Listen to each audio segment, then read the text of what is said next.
Sveiki, gerbiami televizijos žiūrovai. Jūs žiūrite informacinę laidą Savaitė. 2008-2012 metų kadencijos Seimo nariai šią savaitę susirinko į savo paskutinėje rudens sesiją, kurioje daugiausiai dėmesio planuojama skirti kitų metų biudžetui, pensijų sistemos reformai ir šilumos ūkio pertvarkai.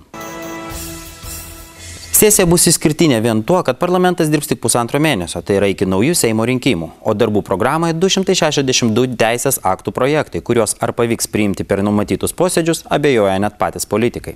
Rudens sesijoje bus pateikti kitų metų valstybės ir savivaldybių, sodros bei privalomojo sveikatos draudimo fondų biudžetai, tačiau vargu ar šios kadencijos Seimas spės biudžetus patvirtinti. Prezidentė Dalia Grybauskaitė paragino Seimą dėlioti biudžetą atsakingai, vengti trumpalaikių iniciatyvų ir nepasiduoti priešrinkiminiam populizmui.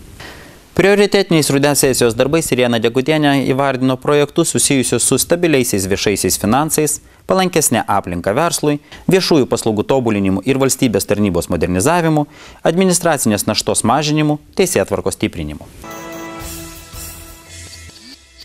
Saugaus pirmoko pasas padės jausti saugiau kiekvienam vaikui. Susisiekimo ministerija kartu su Lietuvos automobilių kelių direkcija, norėdama padėti mažosius savarankiškus eismo dalyvius jausti saugesniais kelyje, išleido saugaus pirmoko pasą. Viena iš naujovių, kurią mes šiais metais iš tikrųjų pabandėm padaryti, tai yra saugaus pirmoko pasas. Tokių pasų buvo išleista apie 30 000, kiek maždaug pirmokėlių šiais metais išėjo į mokyklas. Ir kiekvienas pirmokėlis turėjo gauti saugaus pirmoko pasą, kurio turinys yra paruoštas žaismingai. Iš tikrųjų šio paso rengėjai tai konsultavosi su vaikų psichologais, su pedagogais.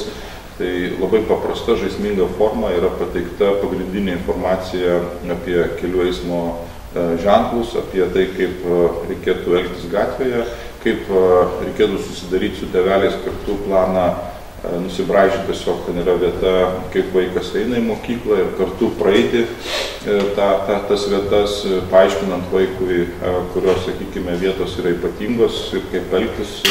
Ir noriu pasakyti, kad tai yra saugaus pirmoko pasas ne tik skirtas kelių eismo saugumui, bet iš tikrųjų tame pase yra informacija, kaip vaikui elgtis, kai jis yra vienas namie, kai jį užkalbina nepažįstamas gatvėje, kai jis yra prie vandens, kada jis pasiklysta, kada iš tikrųjų yra papildyta informacija pateikta ir apie tai, kaip saugiai internete elgtis. Kitaip tariant, tikrai sudėta pakankamai daug svarbios ir naudingos medžiagos, ir mes tikimės, kad tie saugaus pirmoko pasai nebus tik tais kaip suvenyras, o taps tokia mokymo priemonė, kad tiek tėveliai su vaikais galėtų pakalbėti apie saugų eismą ir apie tai, kaip vaikams reikėtų elgtis gatvėje ir saugiai pasiekti mokyklą arba grįžti iš jos, tiek ir mokytojai su vaikais galėtų aptarti tas įvairias situacijas.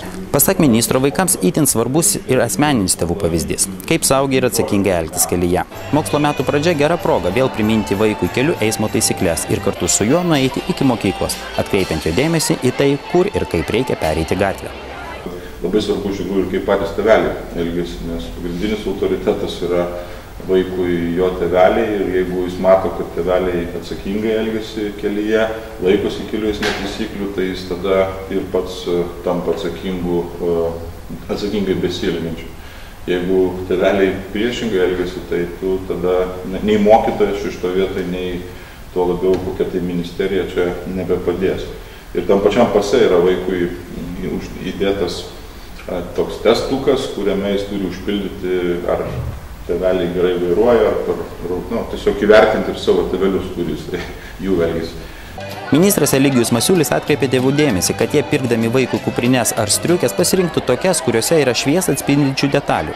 Tad net jei ir pamiršite pasiimti atšvaitą, vaikas bus matomas kelyje. Rudenėjant labai greitai tie vakarai pasidarys ilgi ir anksti pradės temti, tai yra labai svarbu iš tikrųjų paruošti vaiką grįžtant ar einant ryte į mokyklą, kad jisai būtų matomas.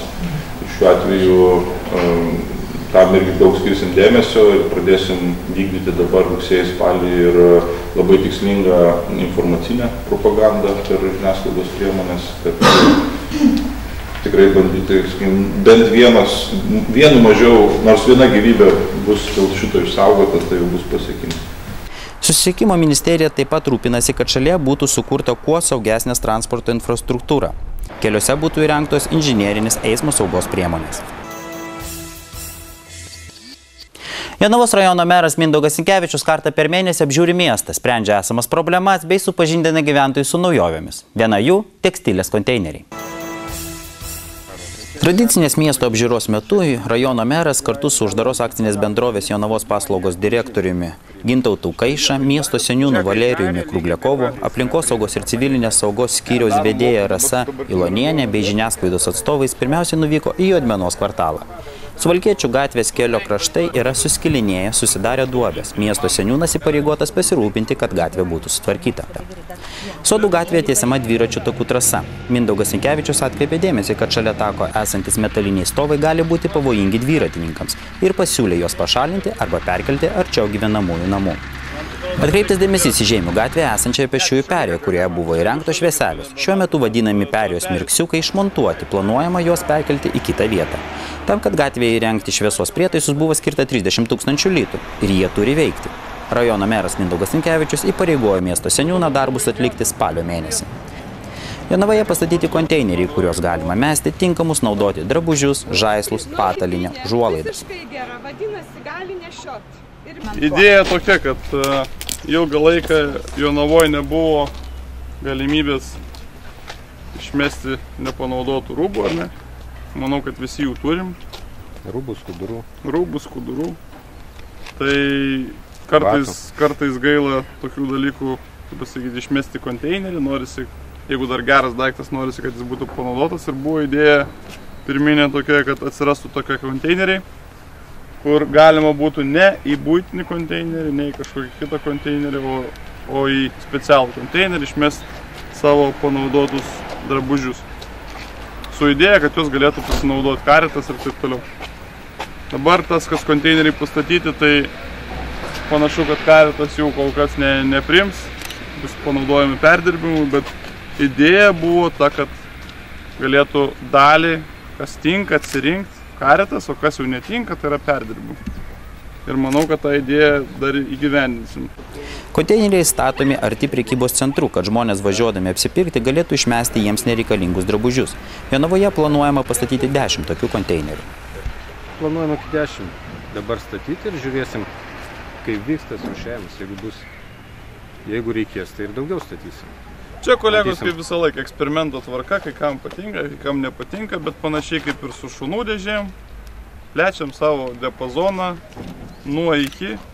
Dabar atėjom prie rūbų konteinerių. Tai natūralu, kad viskas parašyta, kaip ir instrukcija, ką daryti ir kas tinka, užuolaidos, rūbai ir žaislai, tai viskas tinka.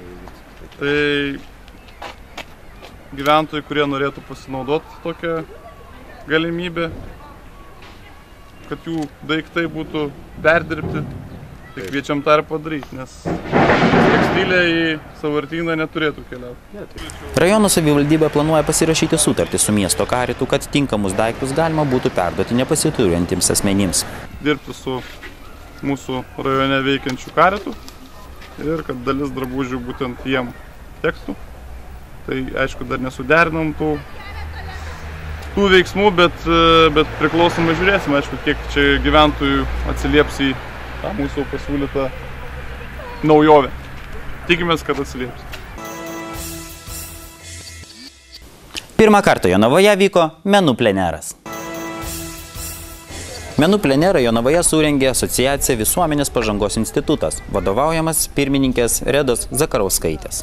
Visi, kuriems svarbu pasiekti harmonijos būseną ir tokiu būdu valyti kūną, jausmus, mintis nuo susikaupusio streso bei įtampos, buvo kviečiami į Ramybės skverą, kur jų laukia Hatha jogos užsiėmimai, fotografijos mylėtojus laukia Gintauto Tiškos fotografavimo pamokos, fotografinės diskusijos metu norintys galėjo išmokti valdyti savo fotoaparatą, susipažinti su fotokompozicijos principais ir išvengti pradedančiųjų fotografų klaidų. Čia taip pat veikia origami dirbtuvės. Ar vaikučius, ar mamytę pasidaryti, kai ateinasi. Krašto muziejaus kiemelė visų laukia net keletas menininkių, kurios padėjo atskleisti meno talentus ir tobulinti įgūdžius.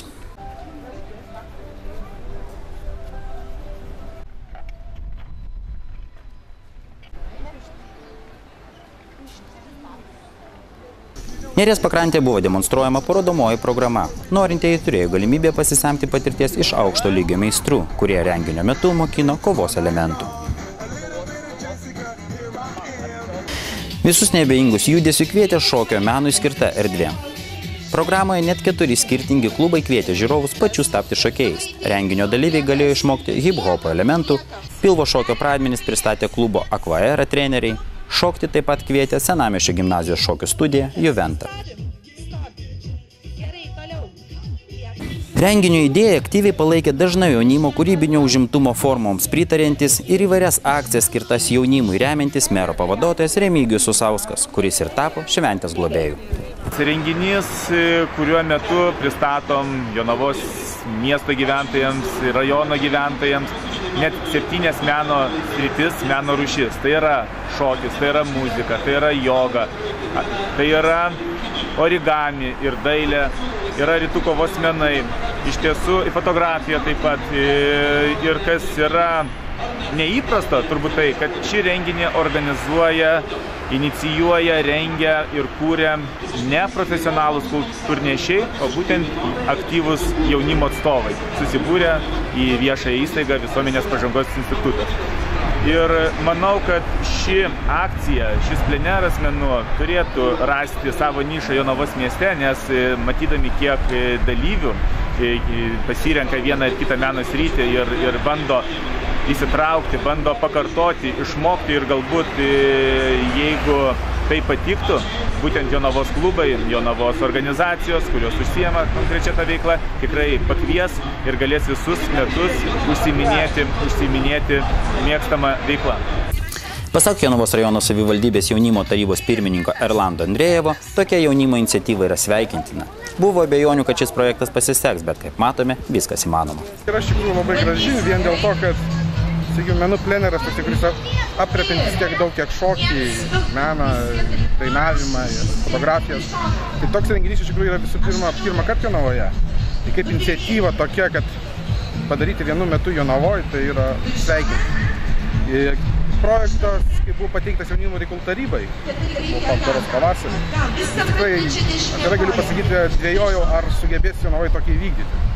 Bet šiandien matau, kad viskas yra įmanoma, kai jauni žmonės imasi iniciatyvos, tiesiog noro reikia, tiesiog viskas įmanoma. Jonavos rajono savivaldybės tarybos narys Kęstutis Macionis, komentuodamas renginį, labai teigiamai įvertino projekto idėją ir tikisi, kad tokio pobūdžio renginiai taps tradiciški. Mūsų jaunimo reikalų tarybos dėka ir priešaky pirmininkui išsireikalavome, kad biudžete būtų numatyta šiek tiek daugiau lėšų jaunimo projektams remti, nes anksčiau buvo 30 000 tiem dalykam. Šiais metais mes turėjom 45 000, kurios galėjom, kurių dėka galėjom daugiau tų projektų ir paremti. Tai tikimės, kad tos lėšos, tie pinigėliai, jie tikrai ir ateityje nemažės ir mes galėsim tų jaunimo projektų paremti daugiau.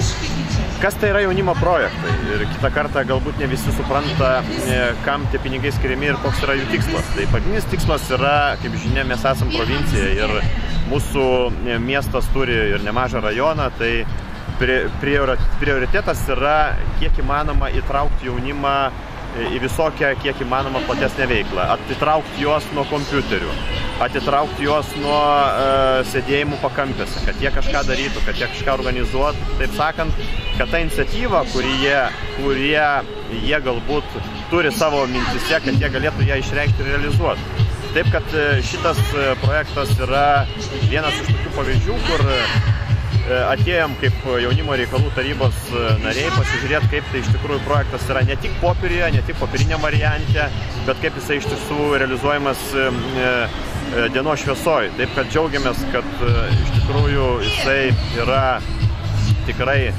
vykęs ir tikimės, kad panašaus pobūdžio renginys, kaip menų pleneras, taps tradiciniu Jonavoje. Tikrai negalim pasidžiaugti labai daug renginių, kad pas mus yra mieste, jų truputėlį daugėja, tikimės, kad ir švęsim ir miesto šventę, kaip tikrą mūsų šventę, o ne tik jubiliejus. Taip, kad tokių renginių, kurie šiuo atveju orientuoti į jaunimą, tikrai tikimės, kad jų daugės ir taps tradiciniais. Taip, kad tai lieka pasidžiaugti. Aš atsisveikinu su jumis šiandieną ir linkiu gerų rudeniškų orų.